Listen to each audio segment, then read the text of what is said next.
Hello friends, my name is Khan and once again welcome back to my YouTube channel Karim classes. दोस्तों, आज की इस video में मैं आपके लिए लेकर आया हूं क्लास 12 की फ्लेमिंगो बुक का एक बहुत ही प्यारा सा चैप्टर जिसका नाम है द रैट ट्रैप। दोस्तों, इस चैप्टर को लिखा है सेल्मा लेगरलॉफ ने। इस चैप्टर के अगर एसेंस की बात करूं, इस चैप्टर की अगर ओवरव्यू की बात करूं, तो दोस्तों मैं आपको बताना चाहूंगा इस चैप्टर में दो बातें आप मुख्य रूप से देखेंगे। एक तो ये कि अगर किसी इंसान में, पहले तो मैं आपको ये बताना चाहूंगा कि इंसान जो है वो अच्छाइयों और बुराइयों का पुतला है। तो हर इंसान में अगर कुछ बुराइयां हैं तो यकीनन उसमें कुछ ना कुछ अच्छाइयां भी हैं जो उसकी छिपी हुई है। और किसी इंसान की छिपी हुई अच्छाइयों को आप उसके साथ अच्छा व्यवहार करके, उसे समझकर, उसके साथ प्यार के साथ व्यवहार करके आप उस इंसान के अंदर छिपी हुई अच्छाइयों को जागृत कर सकते हैं। पहली बात तो ये आप इस चैप्टर में देखेंगे। और दूसरी खास बात इस चैप्टर में आप ये देखेंगे, जैसा कि चैप्टर का नाम है रैट ट्रैप। दोस्तों, रैट ट्रैप का मतलब होता है चूहेदानी। तो जिस तरीके से चूहेदानी में चूहों को फंसाया जाता है बैट के माध्यम से, बैट का मतलब होता है ललचा देने वाला चारा, इसकी स्पेलिंग है BAIT, ये भी आप देख लीजिएगा, इंपॉर्टेंट मीनिंग है। तो जिस तरीके से चूहेदानी में बैट के माध्यम से चूहों को फंसाया जाता है, उसी तरीके से बैट कुछ भी हो सकता है, चाहे वो रोटी का टुकड़ा हो, चाहे वो कोई मांस का टुकड़ा हो, कोई पनीर का टुकड़ा हो, तो उसे चूहेदानी में अटका दिया जाता है और फिर चूहे उसे देखकर अपने आप को उसके अंदर फंसा लेते हैं, यानी उसके लालच में आ जाते हैं और अपनी जीवन लीला समाप्त कर लेते हैं। तो ठीक उसी तरीके से दुनिया जो है वो भी एक रैट ट्रैप की तरह ही है, क्योंकि इस दुनिया में भी इंसानों के सामने कई बार ऐसी सिचुएशंस आती हैं, कई बार ऐसी परिस्थितियां आती हैं, कई बार ललचा देने वाली स्थितियां आती हैं कि वो अपने आप को उसके अंदर फंसा लेते हैं, प्रलोभनों की शिकार हो जाते हैं और इस तरीके से वो अपने आप को कैद कर लेते हैं और अपनी जीवन लीला समाप्त कर लेते हैं। तो कुल मिला के ये जो वर्ल्ड है, ये जो दुनिया है, ये भी एक चूहेदानी के समान ही है। ये खास बात इस चैप्टर के अंदर बताई गई। दोस्तों, ये चैप्टर काफ़ी बड़ा है, इसलिए मैंने इस चैप्टर को 5 भागों में डिवाइड किया है और इस चैप्टर के 5 वीडियो मैं आपके लिए लेकर आऊँगा। उसके बाद में इस चैप्टर की समरी और इंपॉर्टेंट क्वेश्चन भी मैं आपको बताऊँगा। तो कुल मिलाकर टुकड़ों में बांट के इस चैप्टर को हम बेहतर तरीके से समझने का प्रयास करेंगे। दोस्तों, इसी सीरीज में आज ये मेरा पहला वीडियो है। तो आज के इस वीडियो में, इस पार्ट के अंदर हम समझेंगे कि इस चैप्टर में क्या कुछ बताया गया। फिर इसी तरीके से 1 by 1 next, second part, third part, fourth part, fifth part में लेकर आऊँगा और इस चैप्टर को बहुत आसान भाषा में हम समझने का प्रयास करेंगे। तो चलिए बिना देरी के शुरू करते हैं आज के इस वीडियो को और देखते हैं कि फर्स्ट पार्ट में क्या कुछ बताया गया है। तो जैसा कि आप देख पा रहे हैं स्क्रीन पर, चैप्टर का नाम है the rat trap. Red trap का मतलब होता है चूहेदानी। आज ये फर्स्ट पार्ट है, तो देख लेते हैं। पहले ऑथर के बारे में देख लेते हैं, ऑथर साहब कौन है, तो उनके बारे में पढ़ लेते हैं थोड़ा। तो जैसा कि ये लिखा हुआ है, एक मिनट, अबाउट ऑथर। तो अबाउट द ऑथर, सेल्मा लेगरलॉफ 1858-1940, यानी 1858 में इनका जन्म होता, 1940 में इस दुनिया से रुखसत हो गए थे। Was a Swedish writer whose stories have been translated into many language, यानी एक स्वीडन के रहने वाले थे और इनकी कहानियां अलग अलग भाषाओं में, कई भाषाओं में ट्रांसलेट की गई हैं। A universal themes runs through all of them, a belief that the essential goodness in a human being can be awakened through understanding and love. जैसा कि मैंने आपको बताया था कि इसके अंदर इनकी जो कहानियां हैं उनमें आपको एक यूनिवर्सल थीम देखने को मिलेगी और वो ये है कि किसी इंसान के अंदर छुपी अच्छाई को आप उसके साथ अच्छा व्यवहार करके, उस इंसान को समझकर, उस इंसान के साथ प्यार से व्यवहार करके आप उसके अंदर छिपी हुई अच्छाई को जागृत कर सकते हैं। ठीक है। This story is set amidst the mines of Sweden rich in iron ore, यानी ये जो कहानी है स्वीडन की खानों में इस कहानी को रचा गया है। जो लोह एस के खाने हैं वहां पर इस कहानी को रचा गया है। ठीक है। तो आगे बताते हैं, which figure large in the history and legends of that country. और ये कहानी जो है, यानी ये जो कहानियां हैं इनकी, ये कहानियां स्वीडन के इतिहास में, स्वीडन की पौराणिक गाथाओं में एक महत्वपूर्ण स्थान रखती हैं। The story is told somewhat in the manner of A fairy tale, और ये कहानी, इस कहानी को एक तरीके से परी कथा के रूप में बताया गया है। ठीक है। अब आगे देखते हैं। अब कहानी कुछ इस तरीके से शुरू होती है। Once upon a time there was a man who went around selling small rat traps of wire, यानी एक समय की बात है, एक आदमी था जो चूहेदानियाँ, यानी तारों की बनी हुई चूहेदानियाँ बेचा करता था। ठीक है। इधर उधर जाया करता बेचने के लिए। He made themselves at odd moments from the material he got by begging in the stores और एट द बिग फार्म्स, और वो उन चूहेदानियों को, यानी जब भी उसका मूड करता, जब भी उसका मन करता, उन चूहेदानियों को बनाता। और उन चूहेदानियों को कैसे बनाता, या तो किसी स्टोर से वगैरह से, स्टोर की दुकानों से, बड़े स्टोर से, वहाँ से वो भीख मांग कर लाया करता था, या बड़े बड़े खेतों से, बड़े बड़े फार्म्स जो हैं वहाँ से उसे जो भी तार के टुकड़े वो मिल जाते थे, उन मटेरियल्स को इकट्ठा करके वो उन चूहेदानियों को बनाया करता था अपने मूड के हिसाब से। जब उसका मन करता था वो बना लेता था और फिर उन्हें बेचा करता था। But even so the business was not specially profitable, so he had to resort to both begging and petty thievery to keep body and soul together. अब हालांकि ये बिजनेस जो था वो प्रॉफिटेबल नहीं था, यानी ज़्यादा इसमें कुछ फ़ायदा नहीं होता था, इसलिए उसे कई बार तो भीख मांगनी पड़ती थी, यानी मांग तांग कर वो अपना काम चलाता था, और कई बार उसे छोटी मोटी चोरी भी करनी पड़ती थी अपने आप को जीवित रखने के लिए। Keep body and soul together, इसका मतलब है जीवित रहना, यानी अपने आप को जीवित रखने के लिए उसे छोटी मोटी चोरी करनी पड़ती थी, कई बार उसे भीख का सहारा भी लेना पड़ता था, और कुल मिलाकर वो उन तारों को इकट्ठा करके चूहेदानी बनाया करता था और उन चूहेदानियों को वो बेचा करता था। अब आगे देखते हैं। Even so his clothes were in rags, his cheeks were sunken and hunger gleamed in his eyes, यानी यहाँ तक कि उसके जो कपड़े जो थे वो एकदम चित्रों के रूप में थे, फटे पुराने थे, उसके जो गाल थे वो अंदर बैठे हुए थे, और उसकी हंगर यानी उसकी भूख जो है उसकी आंखों में, यानी उसकी आंखों में उसकी भूख जो है एक तरह से चमकती हुई प्रतीत होती थी। ठीक है। No one can imagine how sad and monotonous life can appear to such a vagabond who plods along the road, left to his own meditation. यानी कोई भी इस बात का अनुमान नहीं लगा सकता कि वो उसका जीवन कितना दुखी होगा, कितना नीरस, कितना उबाऊ होगा। सारे दिन जो घुमक्कड़ यानी घूमता फिरता रहता है, थका मांदा रोड की सड़क के किनारे जो इंसान घूमता रहता है, उसका जीवन कितना नीरस, कितना उबाऊ होगा, इस बात का इमेजिनेशन है वो कोई भी नहीं कर सकता है। बट वन डे, लेकिन एक दिन क्या होता है, this man had fallen into a line of thought which really seemed to him entertaining. एक दिन क्या होता है कि ये इंसान यानी इसके ये जो but one day this man had fallen into a line of thought, एक दिन एक विचार में, एक सोच में पड़ जाता है ये इंसान, which really seem to him entertaining, और ये सोच, ये जो सोचने का तरीका है, ये जो सोच है उसे आनंदित कर देती है। अब वो क्या सोच है, क्या वो विचार है जो उसे आनंदित करता है, वो देख लेते हैं। He had naturally been thinking of his red traps when suddenly he was struck by the idea that the whole world about him, with its lands and seas, its cities and villages, was nothing but a big red trap. यानी वो generally अपने red trap चूहेदानियों के बारे में सोच रहा था, तभी उसके दिमाग में ख्याल आता है कि ये जो पूरी दुनिया है, जो उसकी चारों तरफ इर्द गिर्द जो दुनिया है, जो वर्ल्ड है, ये जो ज़मीन से, भूमि से भरा हुआ है, समुद्रों से भरा हुआ है, शहर गाँव, जो भी चीज़ें इस दुनिया में हैं, ये सभी जो हैं वो एक तरीके से चूहेदानी के समान ही हैं। जिस तरीके से चूहेदानी में बैट होते हैं, तो ये भी क्या है, ये भी एक तरह से बैट के मानिंद है। तो इस तरीके से पूरे वर्ल्ड को वो किससे कंपेयर करता है, एक रेड ट्रैप से कंपेयर करता है। It had never existed for any other purpose than to set baits for people, यानी इसका उद्देश्य भी एक तरीके से बैट का मतलब वही होता है ललचा देने वाला चारा, तो इसका मतलब भी, इसका उद्देश्य भी यही है कि लोगों के लिए जो है एक तरह से ललचा देने वाला चारा जो है वो स्थापित करना है, एक तरह से लोगों को लालच में फंसाना, यानी इसका काम भी, जो वर्ड है वो भी एक तरह से चूहेदानी के समान है, और इसका काम भी, इसमें जो जितनी भी चीज़ें हैं ये सभी चीज़ें एक तरीके से बैट के समान है, एक तरीके से ललचा देने वाले चारे के समान है, जो लोगों को फंसाने का काम करती हैं। It offered riches, and joys, shelter and food, heat and clothing, यानी इस दुनिया में आपको क्या मिलेगा, आपको पैसे मिल जाएंगे, आनंद मिलेगा, शरण मिलेगी, खाना मिलेगा, गर्माहट मिलेगी, कपड़े मिलेंगे, ये इंसान की ज़रूरतें होती हैं, यही एक तरह से ललचा देने वाले चारे के समान है। तो ये चीज़ें इंसान को आकर्षित करती हैं, फंसाने का काम करती हैं। Exactly as the rat trap offered cheese and pork, and as soon as anyone let himself to be tempted to touch the bat, it closed on him and then everything came to an end. जिस तरीके से भाई चूहेदानी में भी तो यही होता है, चाहे पनीर का टुकड़ा, मांस का टुकड़ा होता है, और उससे वो आकर्षित होता है और उसके चक्कर में फंसकर वो अपने आप को उस पिंजरे में फंसा लेता है। तो उसी तरीके से ये चीज़ें जो है, इन्हीं चीज़ों के लिए इंसान ज़िंदगी भर संघर्ष करता है और इनके लालच में आकर अपने आप को इस दुनिया रूपी चूहेदानी में फंसा लेता है और इस तरीके से उसका अंत हो जाता है। तो यही एक तरीके से यहाँ पर चूहेदानी का और इस दुनिया का एक तरीके से कंपेरिजन कर यहाँ पर बताया गया। ठीक है, अब बात करते हैं आगे।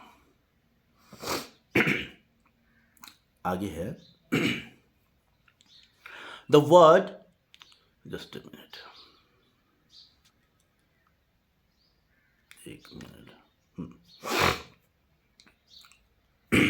The world had of course never been very kind to him. अब यहाँ पर बताया गया कि जो संसार है, ये दुनिया जो है, ये दुनिया के लोग हैं, वो कभी भी उस इंसान के प्रति, उस रेड ट्रैप सेलर जो है उसके प्रति कभी भी दयालु नहीं रहे थे। So it gave him unwonted joy to think ill of it in this way. तो इसलिए इस दुनिया वालों के बारे में सोचने से, इस दुनिया वालों के बारे में बुरा सोचने से उसे मज़ा आता था, यानी इस तरीके से वो सोचता था तो उसे मज़ा आता था, क्योंकि दुनिया के लोग कभी भी उसके प्रति दयालु नहीं रहे थे। It's become a cherished pass time of him, एक तरीके से उसका ये बहुत अच्छा पास टाइम बन गया था। इस तरीके से वो सोचता रहता था और अपना टाइम पास किया करता था। During many dears plottings to think of people he knew who had let themselves to be caught in the dangerous snare and of others who were still circling around the bed. और वो लोगों के बारे में सोचता रहता था जिन्होंने अपने आप को इस तरह के लालच में फंसाकर, इस तरह के लालच में आकर जो ऐसे फंदे में फंस चुके हैं, ऐसे खतरनाक फंदे में फंस चुके हैं, या वो लोग जो अभी इस फंदे में फंसने वाले हैं, यानी इस ऐसे लालच में जो फंसे हुए हैं। तो इन लोगों के बारे में सोचकर वो अपने आप को क्या करता था, तसल्ली देता था, एक तरह से अपने आप को खुशी प्रदान करता था, और ये उसका अच्छा पास टाइम बन गया था। इस तरीके से सोचकर वो अपना टाइम पास किया करता था। अब आगे क्या होता है? One dark evening, as he was trudging along the road, he caught sight of a little grey cottage by the roadside, and he knocked on the door to ask shelter for the night. एक शाम क्या, वो लड़खड़ाते हुए गिरते पड़ते चल रहा था सड़क के किनारे, तो अचानक उसकी नज़र एक झोपड़ी में पड़ती है जो कि रोड के किनारे थी। अब वहाँ जाकर वो झोपड़ी का दरवाज़ा खटखटाता है कि रात भर मुझे यहाँ पर शरण मिल जाए, यानी इस उम्मीद में कि रात भर उसे आश्रय मिल जाए, इस उम्मीद में जाकर वो वहाँ पर उस झोपड़ी का दरवाज़ा खटखटाता है। नो ही वॉज रिफ्यूज, लेकिन कमाल की बात यह है कि उसे मना नहीं किया जाता। जनरली तो उसे मना कर दिया जाता था, उसे दुत्कार दिया जाता था, उसे डांट फटकार लगा दी जाती थी, लेकिन इस बार उसे मना नहीं किया जाता उस झोपड़ी के मालिक के द्वारा। अब क्या होता है आगे देखते हैं। Instead of sour faces which originally met him, the owner, who was an old man without wife or child, was happy to get someone to talk to in his loneliness. यानी जनरली तो उसे मना कर दिया जाता था, उसे दुत्कारा जाता था, उसे डांट फटकार लगा दी जाती थी, लेकिन इस बार उसे मना नहीं किया जाता, बल्कि उसे जो वहाँ पर उसका ओनर था, जिसकी ना तो कोई पत्नी थे ना बच्चे थे, वो अकेला वहाँ उस झोपड़ी में रहता था, वो काफ़ी खुश होता है कि चलो कोई तो आया जो उसके एकांत में, उसके अकेलेपन में उसके साथ बात कर सके, उसके साथ वो टाइम पास कर सके। तो इस उम्मीद में वो आदमी जो उस झोपड़ी का मालिक था, वो उसे देखकर खुश होता है। ठीक है। Immediately he put the Paris pot on the fire and gave him supper. अब बाद में वो जैसे आता है वो काफ़ी खुश होता है, और वो उसके लिए दलिया जो है, वो बर्तन में दलिया जो है आग के ऊपर चढ़ाता है, यानी एक तरह से दलिया उसके लिए तैयार करता है, उसे रात्रि का भोजन करवाता है। Then he carved off such a big slice from his tobacco roll, but it was enough both for the stranger's pipe and his own. और बाद में वो अपना जो तंबाकू का एक रोल होता है, उस रोल में से एक टुकड़ा काटता है, और दोनों के लिए, जो दोनों की चिलम जो होती है, पाइप होती है, दोनों जो है वो अजनबी है, और दोनों अपने दोनों के लिए वो एक तरह से चिलम का बंदोबस्त करता है उस तंबाकू के टुकड़े से। ठीक है।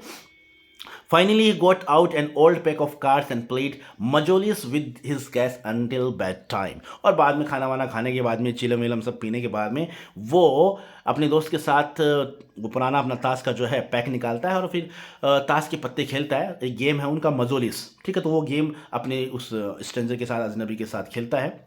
जो रेड ट्रैप सेलर था, वो जब उसके घर आता है तो वो सब खाना वाना भी खिला देता है, रात का भोजन कराता है, और फिर बाद में सोते वक्त तक, यानी जब तक वो नहीं सोते तब तक वो कौन सा गेम खेलते हैं, एक मजोलिस नाम का गेम है, वो दोनों आपस में खेलते हैं, और वो आदमी काफ़ी खुश होता है उसे देख कर। ठीक है। ये मोटी मोटी बात आपको ध्यान में होनी चाहिए। अब आगे क्या होता है, आगे देखते हैं। The old man was just as generous with his confidences as with his stories and tobacco. यानी वो बूढ़ा आदमी काफ़ी खुश होता है और काफ़ी उदार था, यानी अपनी कोई भी बात वो उससे नहीं छिपाता है। जिस तरीके से उसने दलिया और तंबाकू वगैरह से, यानी जो आप बीड़ी सिगरेट कह सकते हो, जिस तरीके से उसका बंदोबस्त उसने किया था, उसी तरीके से अपने सभी दिल की बातें, सभी गुप्त भेद भी वो उसे बताता है। और क्या खास बात उसे वो बताता है? The guest was informed at once that in his days of prosperity his host had been a crofter at Ramsjo Iron Works and had worked on the land. यानी वो उसे बताता है कि जब उसके अच्छे दिन थे, समृद्धि के दिन थे, उस वक्त वो एक छोटा किसान हुआ करता था, और रैम्सजो आयरन वर्क्स, यानी रैम्सजो आयरन वर्क्स जो है एक जगह है, वहाँ पर वो काम किया करता था, ज़मीन पर वो काम करता था, एक छोटा किसान वो हुआ करता था। Now that he was no longer able to day labour, लेकिन अब उसकी हालत ऐसी है कि वो दिन में ज़्यादा परिश्रम अब नहीं कर सकता है, क्योंकि उसकी उम्र हो चली है। It was his cow which supported him, अब उसके पास एक गाय है जो उसे काफ़ी सहारा देती है। येस, दैट बूजी वॉज एक्स्ट्रॉर्डनरी, यहाँ पर बूजी जो है उसकी गाय के लिए यूज़ किया गया इस वर्ड को, और उसकी जो गाय है वो वास्तव में असाधारण गाय है। She could give milk for the creamery every day, यानी मक्खनशाला के लिए रोजाना वो जो गाय है वो अच्छा खासा दूध देती है। And last month he had received all of 30 kronor in payment, और पिछले महीने उसने उस दूध को बेचकर 30 क्रोनर कमाए हैं। क्रोनर स्वीडन की एक मुद्रा है, तो 30 क्रोनर उसने उस दूध को बेचकर कमाए हैं। ये बात भी वो अपने उस स्ट्रेंजर को, यानी रेड ट्रैप सेलर को ये बात भी बताता है। यानी एक तरह से दिल का साफ आदमी होता है, अपने सारे भेद वो उसे बताता है। तो खास बात ये वो उसको बताता है कि उसने पिछले महीने इस दूध को बेचकर 30 क्रोनर जो है वो कमाए हैं। अब आगे क्या होता है देखते हैं। The stranger must have seemed incredulous, For the old man got up and went to the window, took down a leather pouch which hung on a nail in the very window frame and picked out 3 wrinkled 10 kroner bills. अब वो आदमी जब जो stranger था जब अपनी बात सुन रहा था उसकी होस्ट की उस बूढ़े आदमी की बात सुन रहा था तो उसे ऐसा ऐसा लग रहा था उसे देखकर कि उसे शायद विश्वास नहीं हो रहा। तो वो बूढ़ा आदमी अपनी जगह से खड़ा होता है, खिड़की के पास में जाता है और एक लेदर चमड़े का जो पाउच होता है, एक छोटा सा थैला होता है जो कि खूंटी पर लटका हुआ था खिड़की के पास में, उसे उठाता है, उसे उतारता है और उसमें से सलवटे भरे हुए 10 kroner bills, 3 wrinkled 10 kroner bills यानी 3 नोट थे 10-10 के, तो वो उन नोटों को उसको दिखाता है। These he held up before the eyes of his guest, और इन्हें वो अपने जो मेहमान है गेस्ट के सामने पकड़ कर वो दिखाता है उसे, नोडिंग सर हिलाते हुए, नोइंगली जानबूझकर। Then stuff them back into the pouch, और दोबारा फिर बाद में उस थैले में उस लेदर के पाउच के अंदर उसे वापस दोबारा वो ठूंस लेता है। यानी ये चीज़ें वो दिखाता है उसे, जब वो उसे बताता है कि उसने 30 kroner कमाए तो उसे ऐसा लगता है शायद इस अजनबी को मेरी बातों में विश्वास नहीं हो रहा, इसलिए उस खुंटी से वो जो थैले में रखे हुए थे उसने पैसे वो उसको दिखाता है, फिर वापस दिखाकर वापस उस थैले के अंदर वो ठूंस देता है। अब आगे क्या होता है? The next day both man goat up in good season. Good season का मतलब है समय पर जल्दी, यानी समय पर उठते हैं दोनों दोनों अगले दिन दोनों ही समय पर उठते हैं, टाइम पर उठ जाते हैं। The crofter was in a hurry to milk his cow and the other man probably thought he should not stay in bed when the head of the house had gotten up. यानी जो किसान था उसे तो गाय का दूध निकालना था इसलिए वो जल्दी उठ जाता है, और दूसरा जो स्ट्रेंज आदमी था जो हमारा रेड ट्रक सेलर था वो इसलिए उठ जाता है, वो सोचता है यार जब घर का मालिक ही उठ गया तो अपने को सोना नहीं चाहिए, अब मुझे भी उठ जाना चाहिए, तो ये बात सोचकर वो भी उठ जाता है। They left the cottage at the same time, और दोनों साथ ही यानी उस झोपड़ी को छोड़ देते हैं, यानी दोनों उठ जाते हैं, दोनों साथ ही उस झोपड़ी को छोड़ देते हैं, वहाँ से रवाना होते हैं। The crofter lock the door and put the key in his packet. अब जो क्रॉफ्टर जो किसान है वो दरवाजे को लॉक कर देता है झोपड़ी के, और जो चाबी है वो अपनी पॉकेट में रख लेता है। The man with the rat trap said goodbye and thank you, और जो रेड ट्रैप सेलर था वो भी अपनी चूहेदानियाँ लेकर वहाँ से गुड बाय कहते हुए रवाना हो जाता है। ठीक है, and thereupon each went his own way, और अपने अपने रास्ते दोनों निकल पड़ते हैं। But half an hour later the rat trap peddler stood again before the door, लेकिन आधे घंटे बाद में दोबारा वो रेड ट्रैप जो सेलर था, जो फेरी वाला था, रेड ट्रैप जो चूहेदानी वाला था, वो वापस उस दरवाजे के सामने आ खड़ा होता है। He did not try to get in, लेकिन इस बार उस दरवाजे में आने अंदर प्रवेश करने की उसने कोशिश नहीं की। However he only went up to the window, वो सीधा खिड़की के पास में गया, smashed a pane stuck in his hand, और अपने हाथ से उस खिड़की के शीशे को उसने तोड़ा, and got hold of the pouch with the dirty 30 kroner, और उस 30 kroner का जो पाउच था उसने बड़ी सावधानी से उस पाउच को निकाला अंदर से। He took the money and thrust it into his own pocket, और उसने उस जो पाउच के अंदर जो 30 kroner थे उन क्रोनर्स को निकाला और उन क्रोनर्स को अपने पॉकेट में रख लिया। Then he hung the leather pouch very carefully back in its place and went away, और बाद में दोबारा उस पाउच को वहीं पर खुंटी पर रखकर वो वहां से रवाना हो गया। अब आगे देखते हैं। तो ये था हमारा फर्स्ट पार्ट। ठीक है, तो इस तरीके से फर्स्ट पार्ट को मैंने बहुत ही आसान भाषा में आपको समझाया है। नेक्स्ट पार्ट में इसका जो सेकंड वीडियो है वो मैं आपके लिए लेकर आऊँगा, और इस तरीके से टुकड़ों में इस चैप्टर को समझने का प्रयास करेंगे। तो मुझे उम्मीद है ये जो फर्स्ट पार्ट है आप अच्छी तरीके से समझ पाए होंगे। इस फर्स्ट पार्ट में क्या क्या कुछ बताया गया है, एक तरीके से चैप्टर का जो सीनरियो आपके दिमाग में छपा होगा। तो इसी उम्मीद के साथ नेक्स्ट वीडियो में आपके लिए लेकर आऊँगा। अगर आपको मेरी वीडियोस पसंद आती हैं तो प्लीज़ इन्हें लाइक, शेयर और सब्सक्राइब ज़रूर कीजिएगा। Thank you so much for watching this video till the very end. See you soon in next video. Till then take care of yourself. Keep watching, keep growing, keep learning, keep smiling. Once again, thank you. Have a nice day.